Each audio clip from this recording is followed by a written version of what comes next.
n'avez pas le discernement, vous pouvez passer à côté de la visitation. La femme d'Abraham a eu le miracle de l'enfantement de Isaac.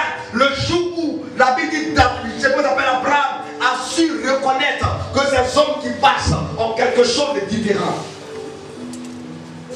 La femme sunamite, elle a su avoir son enfant, elle a pu avoir son enfant parce qu'elle a reconnu que cet homme qui passe était un seul homme de Dieu. La prostituée ici, Marie de Magdala, elle a pu avoir son miracle parce qu'elle a reconnu que le gars qui est assis dans son regard est différent.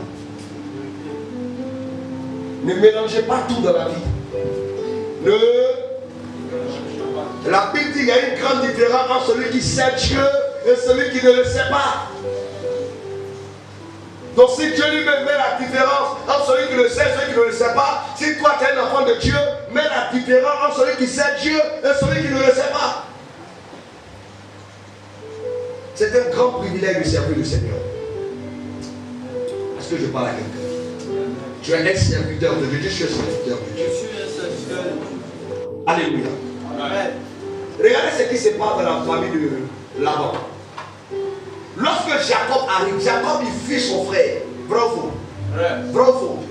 Jacob fuit son frère Ésaü parce qu'il a volé sa bénédiction. Ésaü veut le tuer. Jacob a fui Ésaü.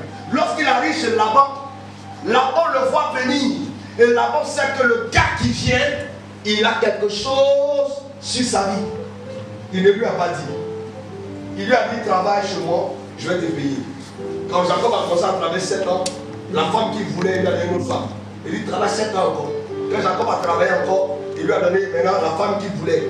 Et il a mis dessus encore quelques 3 autres années. Amen. Et donc, quand Jacob se rend compte que depuis le jour où il est rentré dans la maison du gars, il a commencé à être béni. Il a fait dire, depuis que je suis dans ta maison, je vois comment l'Éternel t'a béni à cause de moi. Et là-bas lui dit, effectivement, le jour où tu es entré ici, mais Dieu m'a révélé. Mais Dieu m'a révélé que de par toi, ma vie allait changer. Mais toi-même, tu ne savais pas que tu avais quelque chose sur le papa qui s'est levé là, dans une église. Il avait déjà tout fait, il avait déjà tout accompli dans l'église. C'était un homme fort de l'église. Et comme il était un homme fort, il pensait qu'il pouvait tout diriger dans l'église. Il a commencé à vouloir diriger l'homme de Dieu, diriger la vie de l'homme de Dieu, les décisions de l'homme de Dieu. Quand l'homme de Dieu s'est braqué, Dieu aussi s'est braqué contre lui. Faites attention. Ne luttez pas contre l'onction. Ne combattez pas l'onction, ne critiquez pas l'onction.